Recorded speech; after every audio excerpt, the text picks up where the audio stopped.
Halo Tribuners, senang sekali saya Mesya Marasabesi bisa menyapa Anda kembali di Tribun Ambon hari ini, edisi 26 Maret 2022.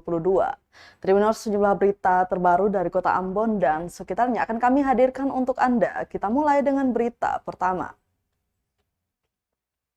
Pencarian laut dan udara, korban hilang di perairan Teor SBT belum ditemukan. Hingga hari kedua pencarian, tim SAR gabungan belum berhasil menemukan 8 korban yang masih hilang di laut Pulau Teor, Seram bagian timur, Rabu 23 Maret 2022. Pencarian hari kedua ini, tim SAR gabungan menyisir kawasan diduga kejadian kecelakaan, baik dengan kapal maupun pesawat. Demikian disampaikan Kepala Basarnas Ambon, Mustari, Jumat 25 Maret 2022 malam.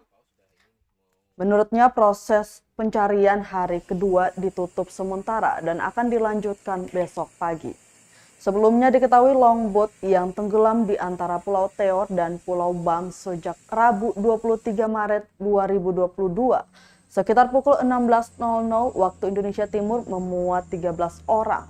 Disebutkan dari 13 penumpang, 5 diantaranya selamat, di mana 1 orang berenang ke Pulau Teor, sementara 4 orang termasuk camat dikonfirmasi ditemukan di Pulau Urang.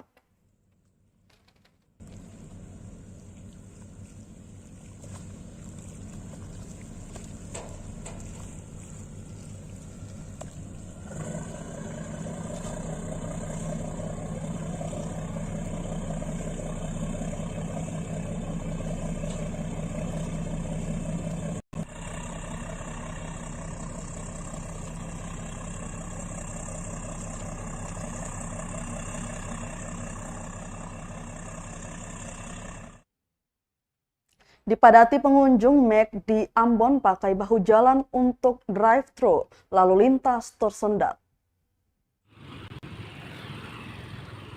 Hari kedua pembukaan restoran cepat saji terbaru di kota Ambon, McD masih dipadati warga kota.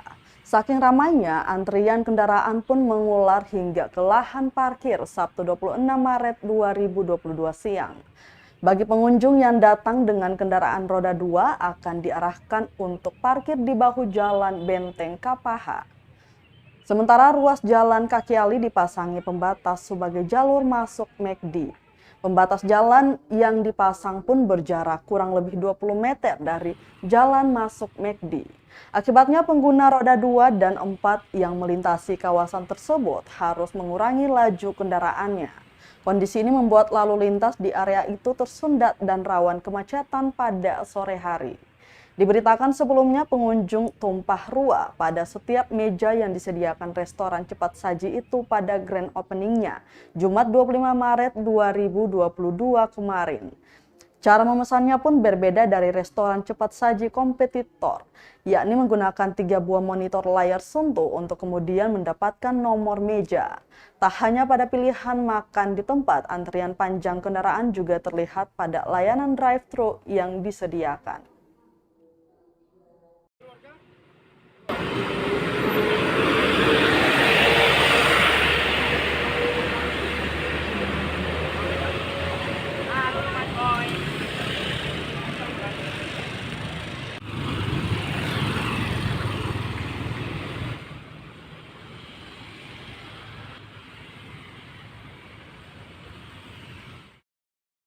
Tribuners, kita beralih ke berita selanjutnya.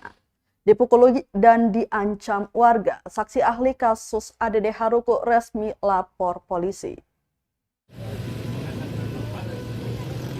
William Gaspers resmi melaporkan oknum warga ke Kepolisian Sektor Sirimau Ambon Jumat 25 Maret 2022. Pelaporan tersebut terkait pengancaman dan pemukulan terhadapnya saat memberikan keterangan sebagai saksi ahli dalam sidang korupsi dana desa Haruko di Pengadilan Negeri Ambon Jumat siang. Demikian disampaikan Kapolsek Sirimau Mustafa Kamal di ruang kerjanya di Polsek Sirimau Jumat sore. Mustafa menyebutkan korban melaporkan 2 perkara, yakni pengancaman dan kekerasan bersama. Lanjutnya hasil visum dari Rumah Sakit Bayangkara Ambon telah didapat. Selanjutnya saksi-saksi akan diperiksa. Sejumlah oknum warga sebanyak 5 orang pun telah diamankan untuk dimintai keterangan lebih lanjut. Untuk diketahui, Gaspers dihadirkan oleh Jaksa Penuntut Umum atau JPU Kejari Ambon untuk dimintai keterangan dalam persidangan kasus korupsi ADD Haruku. Persidangan itu pun turut dihadiri warga, pengacara, JPU, dan dipimpin majelis hakim. Warga yang datang sempat tak terima dengan keterangan saksi hingga sempat membuat gaduh ruang sidang. Setelah selesai persidangan dan saksi ahli keluar, tampak massa mengikuti korban. Saat di luar pengadilan, aksi kejar-kejaran warga dan korban pun dipukuli oleh warga. Korban akhirnya berhasil diamankan oleh anggota kepolisian Polsek Sirimau, juga sejumlah warga yang diduga memukul korban.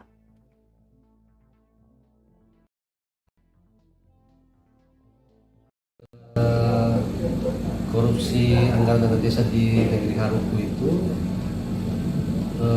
dari majelis hakim meminta kesaksian dari saksi ahli, kemudian dari persidangan itu sudah dimintai keterangan, dan setelah selesai si saksi kembali dan terjadinya aksi pemukulan yang dilakukan oleh para penuntut yang ada di persidangan. Yang bersangkutan kita sementara sudah membuatkan visum ke Rumah Sakit Bayangkara, kemudian yang kita sudah amankan untuk kasus pengancaman 1 orang dan untuk kasus 170 yang sementara kita amankan baru 2 orang. Dari berapa yang dilaporkan? Karena masih proses lidik maupun sidik, sehingga kita belum bisa menentukan karena kan masih amankan yang nanti tinggal berkembang dari pemeriksaan apabila ada tambahan pelaku kita akan tindak lanjut.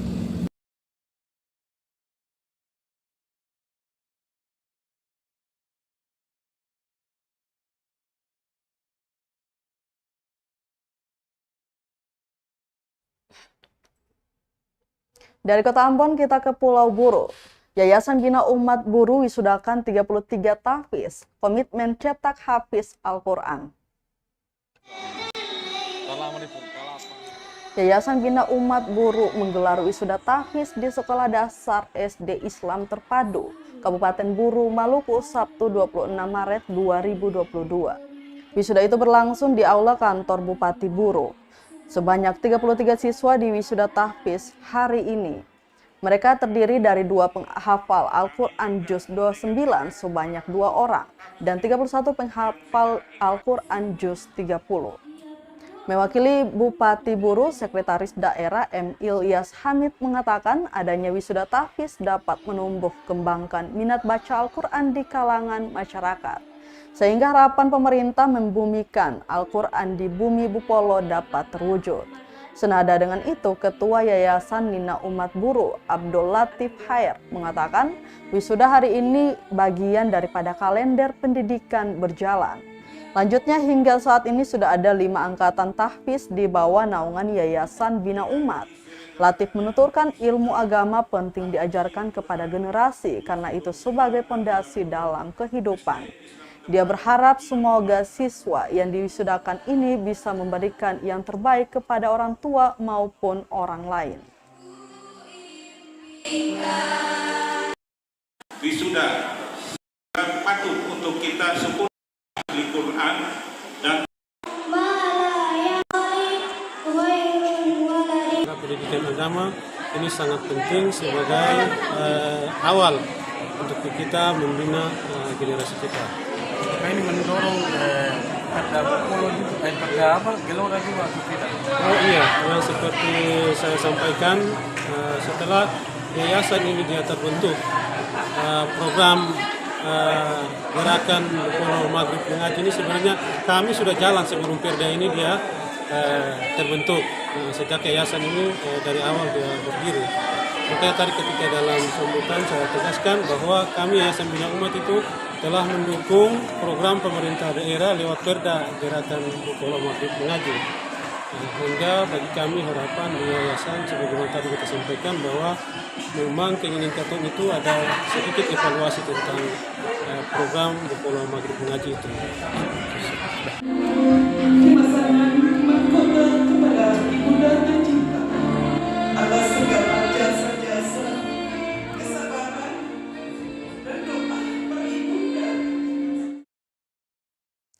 Soplestuni minta Pemda Buru perhatikan tenaga pengajar SD IT Yayasan Bina Umat. Ketua Dewan Perwakilan Rakyat Daerah DPRD Kabupaten Buru, Emrum Soplestuni, meminta pemerintah daerah atau Pemda Buru memperhatikan tenaga pengajar di Sekolah Dasar SD Islam Terpadu IT Yayasan Bina Umat Buru.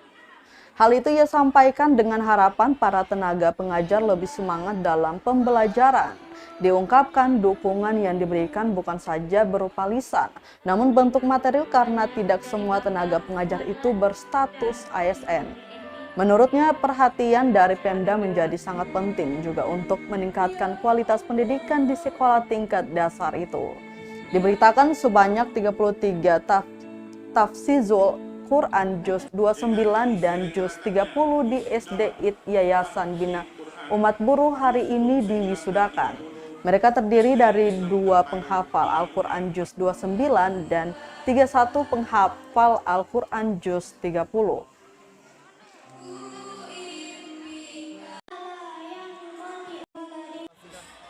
Quran untuk SD IT.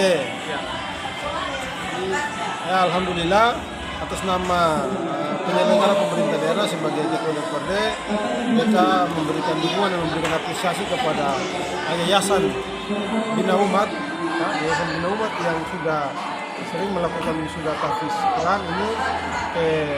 Kemarin ada SMPT dan hari ini SDIT.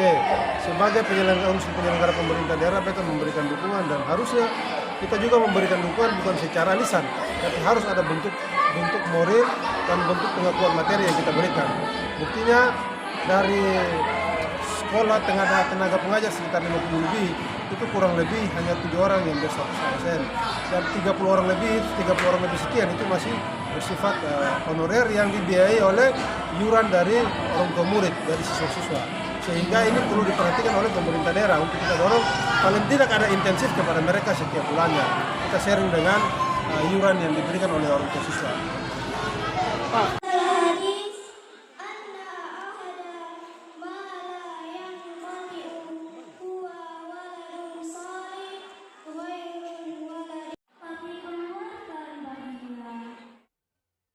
Tribuners, kita masuk ke berita terakhir.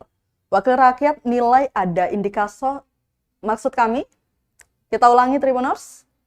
Wakil rakyat nilai ada indikasi stok lama minyak goreng dijual dengan harga baru. Komisi 2 DPRD Kota Ambon turun lapangan atau on the spot cek penyebab melonjaknya harga minyak goreng di Kota Ambon. Hal ini untuk menjawab keluhan masyarakat terutama dalam memasuki bulan Ramadan. Berdasarkan hasil on the spot, Ketua Komisi 2 DPRD Kota Ambon, Jafri Taihutu menilai ada indikasi stok lama minyak goreng yang kemudian dijual dengan harga yang baru. Lanjut Taihutu, minyak goreng yang tersedia di gudang distributor pun sangat aman. Namun bagaimana bisa penjualan di pasar tradisional maupun pasar modern harus dibatasi. Ia meminta para distributor harusnya tidak membuat masyarakat Kota Ambon menjadi kesusahan dengan melonjaknya harga minyak goreng ini. Diberitakan sebelumnya stok minyak goreng di Kota Ambon saat ini tersedia sebanyak 476.000 liter lebih. Kepala Dinas Perindustrian dan Perdagangan atau Disperindak Kota Ambon, Sir John Slarmanat mengatakan stok tersebut diprediksikan bisa bertahan pada 100 hari atau hingga 3 bulan ke depan. Karena kan kita ini kan bekerja berdasarkan surat dari produsen kita. Karena kita ini settingnya kan dari produsennya. Kalau dikasih surat kita jual harga 23, kita kan lepas gitu. Ya. Itu sih Pak. Jadi stoknya berapa nih terjaga sampai berapa bulan ke depan? Kita biasanya stok kita 1 bulan Pak. 1 bulan ya? Sebulannya. Jadi kita sudah buka PO lagi, diperkirakan mungkin ya 10 hari lagi masuk barang-barang lagi. Nah kalau 10 hari yang masuk itu baru jual yang Iya, tinggi kan? tapi yang lama itu jangan jual yang baru. Kalau yang baru masuk ini jangan langsung naik setelah surat dicabut, surat dicabut langsung turun semuanya naik. Nanti kita undang aja Pak ya di kantor ya. Nanti bawa bapak dokumennya, sekaligus dengan ini ada perindak yang datang ini biar kita pengen masyarakat itu tidak disusahkan dalam situasi kondisi kayak begini. Iya. Ya Pak ya. Kita tetap bekerja sesuai dengan aturan Tribuners, berita tadi sekaligus menutup rangkaian kebersamaan kita di Tribun Ambon hari ini, edisi 26 Maret 2022. Mewakili seluruh kru yang bertugas, saya Mesya Marsabesi pamit undur diri. Selamat malam dan sampai jumpa. Amato. Terima kasih sudah nonton. Jangan lupa like, subscribe, dan share ya.